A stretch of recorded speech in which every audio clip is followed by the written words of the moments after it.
For many years, Tesla has been the king of the luxury EV market, but could that be about to change? Right now, wherever you look, Tesla sales are struggling. For example, sales in Sweden are down 44% compared to last year, in Norway down 42%, Germany down 60%, and in France down 63%. And it's not just sales.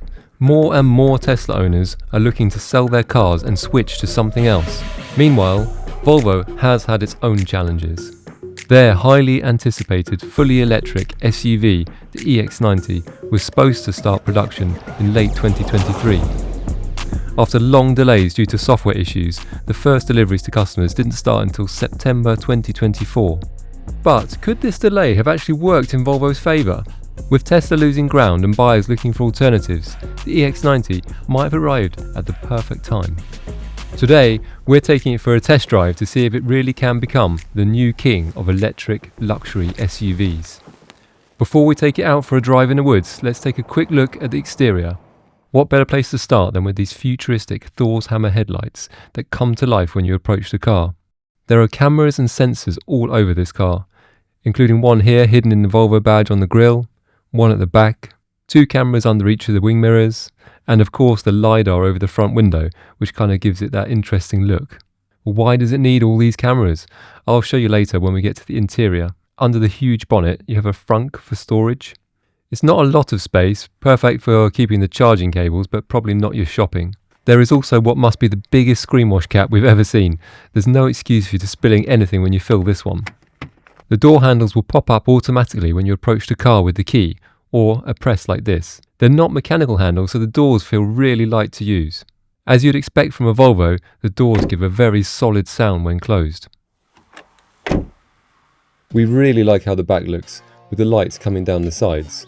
When you see it on the road, you know it's a Volvo, as it shares some design elements from older models. Really nice.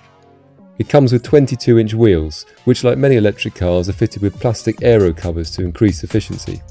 Interestingly, the front and the back wheels are not the same width. This one is 265/40 in the front and they're 295/35 in the back. Anyway, it's freezing cold today, so how about we take it for a drive and we'll look at the interior. The first thing we notice when driving is that it's extremely quiet. Here, Nicholas can hear his own voice in my headphones while I'm sitting in the passenger seat next to him. Normally when we film videos like this, all you can hear is the road noise. Also, the sound quality in the speakers is ridiculously good.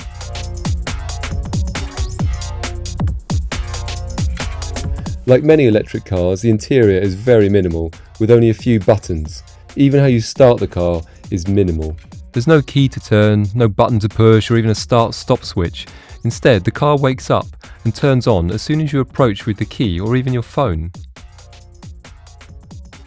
Unlike the EX30, which only has a screen in the centre, the EX90 does at least have a small screen behind the steering wheel. In that car, it feels a bit weird to glance to the side to see the speed, but fortunately Volvo have kept with a more traditional layout here. The smaller screen shows things like the range, speed and maps, but you also get the speed on the head-up display, visible from the driver's position. The control for the gears are mounted on the steering column, similar to what you might find on an old classic car. Next, we can take a look at the large screen in the middle. We'll have to pull over and stop for this bit, otherwise the car will complain when the driver is not paying attention. Yes, it does that. Almost everything is controlled on the large touchscreen, with one of the only buttons being this one for the volume. Before we dive into the screen, we can take a quick look at some of the storage in the front. In the middle there's a wireless charging point and a place to store your phone. You can also charge the key for the car here. Here there are 2 cup holders. A bit further down there are 2 USB charging points and some extra space for storage. Under this armrest is an incredibly deep pocket.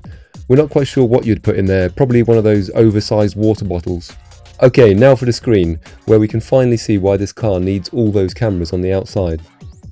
From the screen you can access this top-down view. We've got the door open now, so we get this black bit on the side. You can also switch on the back camera at the same time, or even the front. The quality is fantastic and really useful when parking in tight spaces. But this is a bit weird. You can only open the glove box via this button on the screen. There's no actual physical button or handle on the glove box. The warning lights are also here on the screen, but for this one there is also a physical button up here, which is nice. There are also buttons up here for Volvo On Call and the interior lights. Back on the screen there is a page for the most useful settings, things like lighting, opening the boot, adjusting the steering wheel and settings for the head-up display. Unlike some older models, the screen is actually really quick and very responsive. You can see that navigating the map here is very smooth and easy. This is the Twin Motor Performance Ultra package, so it features a few optional extras, including massage seats, which we've not been able to find in the settings yet, but hopefully later. There is so much in here that you can control. We'll be here all day going through everything. So let's take a look in the back seats. It's got plenty of legroom, especially for Nicholas because he's not that tall. There are climate settings in the back, which have these very nice touch controls. In the middle, there's an extra armrest with 2 cup holders. On other models, the cup holder slides out the front, but since these are on the top, when you have it open, the armrest becomes quite small. Okay, Nicholas, I think you should jump in the back. To get in the back, there's a handle on the side, which folds the whole seat down. Okay, to get in the back, there's a button at the top which allows you to push the seat forward and climb in. Really easy. There's not quite as much space right in the back. You wouldn't want to be very tall squashed in there. Luckily it's perfect for Nicholas. There's a small light and a cup holder in the side and a USB charger. Let's take a look at some of the luxury features in the boot. With all the seats up like this in the 7-seat version, there's not a lot of space in the boot. Under this cover, there is some good space for storage. Fortunately, if you do need more space but less passengers, it's very easy to fold the seats down with the buttons here.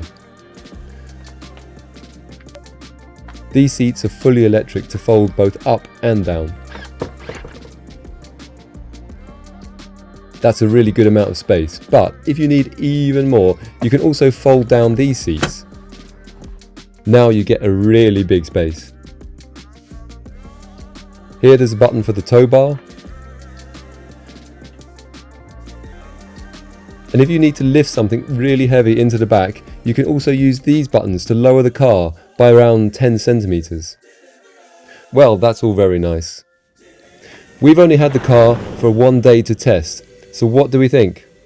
It's no Volvo 240, but it's definitely a great alternative to a Tesla if you have deep pockets.